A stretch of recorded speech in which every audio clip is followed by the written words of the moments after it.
안녕하세요 여러분, 오늘부터 남자의 화장대라는 새로운 시리즈를 시작해보려고 합니다. 채널을 운영하다 보니까 화장품 제품의 특성에 대해서 좀 물어보시는 분들이 많았어요. 뭐 예를 들어서 스킨케어 제품들의 그 다양한 종류는 대체 뭐고, 파데랑 쿠션의 차이는 뭔지, 아니면 뭐 프라이머라는 게 있던데 이건 언제 어떻게 쓰는 건지, 뭐 이런 것들을 물어보시는 분들이 좀 많아서, 그래서 화장품 제품에 대한 진짜 기본적인 정보들, 뭐 각 제품 카테고리의 특성과 어디까지가 좀 유의미한 카테고리고 어디부터가 상술인지, 마지막으로 좀 제품 추천까지 그런 시리즈를 좀 해보려고 하고요. 사실 여기가 제가 촬영하기 전에 메이크업하는 곳인데, 뭐 이렇게 독립된 화장대를 가지고 계신 분들은 많이 없겠지만, 뭐 여러분의 화장대라고 할 수 있는 책상이나 욕실에 놓을 제품들을 고르실 때 좀 더 합리적으로 선택하실 수 있게끔 도움을 좀 드려보려고 합니다.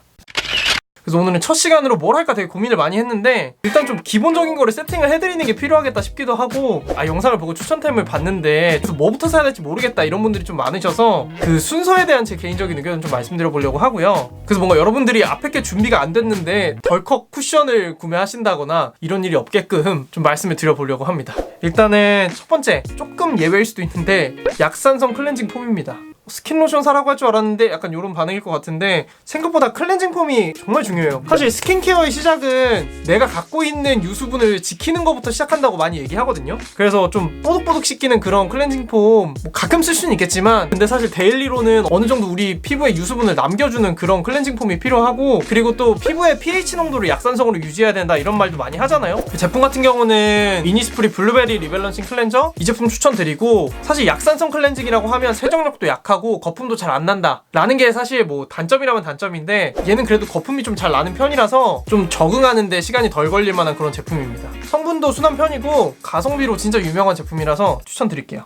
두 번째, 이제 스킨케어 제품들을 좀 사셔야 되는데, 사실 올인원이 편하긴 해요. 근데 가능하면 두 개는 바르자라는 게 저의 주의입니다. 그래서 이런 스킨 토너라고도 하죠. 이걸 먼저 발라주시고 크림이나 로션 제품을 쓰시는 걸 추천드리는데, 근데 뭐 이거 화장솜에 묻혀 써야 되나요? 꼭 이런 거 물어보시는 분들이 있는데, 잠깐만 얘기하면, 손에 덜었으면 그냥 이거를 약간 수분 에센스처럼 쓰는 거고, 화장솜에 덜어서 이렇게 닦아내는 행위는 각질 제거를 해주는 그런 행위입니다. 그래서 개인의 선택입니다. 근데 피부 타입이랑 계절에 맞는 스킨케어가 되게 중요하잖아요. 그래서 또 피부 타입별로 스킨케어 제품 올려놓은 게 있어요. 그 영상 참고해주시면 좋을 것 같고, 그 영상에 일본 제품들이 조금 들어있어서 고정 댓글로 대체할 수 있는 제품들을 좀 적어놨으니까 필요하신 분들은 참고하시면 좋을 것 같습니다. 그리고 피부 타입 모르겠다라고 하시는 분들은 유튜브에 피부 타입이라고 치시면 되게 좋은 영상들이 많아요. 그래서 그런 영상들 한 2개 보시면 100% 알 수 있을 거고, 근데 되게 많은 분들이 그런 걸 보셔도 T존은 번들거리는데 U존은 건조하다, 난 어떻게 해야 되냐라고 하시는데, 근데 제가 딱 그런 타입이에요. 근데 저는 여름에는 T존 번들거림이 너무 짜증이 나서 지성에 가까운 스킨케어를 하고요,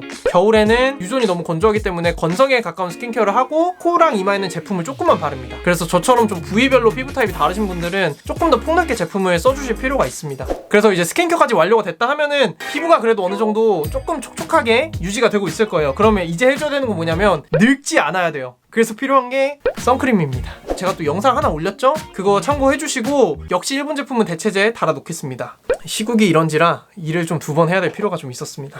그래서 선크림을 샀어요. 그럼 또 뭘 사야 되냐? 같이 사야 되는 게 하나 있어요. 바로 이중 세안의 1차 세안 제품을 또 구매를 해주셔야 됩니다. 선크림이 클렌징 폼으로 지워지냐 마냐 뭐 얘기가 많은데, 뭐 백탁기는 물이 자체 안 지워진다, 아니면 선크림 대부분 뭐 기름기가 많기 때문에 잘 안 지워진다, 아니면 뭐 어떤 특정 성분이 들어가면 안 지워진다. 그래서 사실 제일 확실한 방법은 뭐냐면, 내가 쓰는 선크림을 손에 바르고 내가 쓰는 클렌징 폼으로 한번 지워보는 거예요. 근데 이래도 감이 안 올 수도 있단 말이에요. 그럼 제 추천은 그냥 이중세안 하시는 게 좋습니다. 이중세안의 첫 번째 제품으로 보통 오일이나 워터를 많이 써요. 근데 저는 사실 뭐 세정력 측면에서도 그렇고 피지를 뽑아주는 효과까지 있기 때문에 가능하면 오일 쓰라고 말씀드리는데, 그래도 난 싫어라고 말씀하시면은 워터도 괜찮아요. 얼굴에 물 안 묻힌 상태에서 화장솜에 이거 잔뜩 적셔가지고 안쪽에서 바깥쪽으로 닦아내주시면 돼요. 그리고 나서 클렌징 폼으로 세수 한 번 더 하면은 그렇게 이중세안입니다. 그래서 이 워터 같은 경우는 더샘 이거 제품이 진짜 유명하거든요, 가성비로. 그래서 이걸로 시작해보시면 좋을 것 같고요. 오일 제품은 제가 사용법이랑 추천 제품 따로따로 영상 만들어 놨는데, 그것도 참고하셔서 구매하시면 좋을 것 같습니다. 자, 몇 가지 했어. 그럼 솔직히 할 만큼 한 거예요. 이제는 메이크업을 할 준비가 된 겁니다. 메이크업 제품 그래서 처음에 뭘 사야 되나요? 라고 물어보시면 저는 파운데이션. 이거 미끼 아니야? 하실 수도 있는데, 저는 그래요. 막 이런 거 써보고 싶다라고 하시는 분들이 톤업 크림을 많이 말씀을 하세요. 근데 써보시면 아시겠지만 효과가 그렇게 만족스럽진 않습니다. 요거에 대한 얘기는 또 나중에 할 거예요. 가능하면 그냥 색깔 있는 거 쓰는 게 좋은 것 같고, 이런 쿠션 제품들이 여러분, 라클랑 좀 더럽지만 이렇게 찍으면 생각보다 얼만큼 묻은 거지? 이런 생각이 들어요. 사실 자연스러운 메이크업의 핵심은 얇게 양 조절해서 올리는 건데 요걸 보고 이렇게 판단하기는 조금 쉽지 않다. 그리고 쿠션이 뭐 제품마다 다르겠지만 파데보단 지속력이 조금 약한 편인데 처음 해보시는 분들이 이거 들고 다니면서 수정 화장까지 해야 된다? 쉽지 않다. 근데 파데는 그냥 이렇게 손등에 짜요. 많이 짜지 마. 조금만 짜. 조금 쓰고 조금 짜고 부족하면 더 짜고 이런 식으로 해서 좀 우리에게 익숙한 방식으로 양 조절을 할 수가 있고, 또 이게 양 조절해가지고 잘 바르는 방법은 또 링크로 하나 올려놓은 게 있고 조만간 또 여러분한테 개별 영상으로 한 번 더 소개해드리겠습니다. 제품은 입문자분들한테 정말 독보적으로 추천드리고 싶은 파데를 조만간 또 소개를 해드릴 것 같은데 그 제품을 조금만 기다려주시는 것도 좋을 것 같습니다. 퍼프는 이거 에스쁘아 퍼프인데 스키니픽스 블렌더라는 퍼프가 있어요. 근데 이게 적셔 쓰기에도 그냥 마른 상태로 쓰기에도 되게 무난무난 괜찮아서 이거 구매하시는 거 추천드리고, 사실 예전 같았으면 다이땡을 추천드렸을 텐데 저 유튜브 오래 하고 싶어요. 그래서 사실 뭐 개인적인 의견이지만 여기까지가 좀 순서적으로 딱 입문이다 라는 생각이 저는 들고, 프라이머나 파우더나 눈썹 그리는 거 아니면 색깔 있는 발색 립밤 같은 거는 필요에 따라 구매하시면 되는 것 같아요. 네, 그래서 이 시리즈 앞으로 좀 많이 기대해 주시고요. 화장품에 대한 정말 기본적인 그치만 새로운 정보들 드릴 수 있도록 노력하겠습니다. 이 영상이 유익하셨다면 좋아요와 구독하기 버튼 부탁드리고요. 저는 다음 영상에서 또 뵙겠습니다.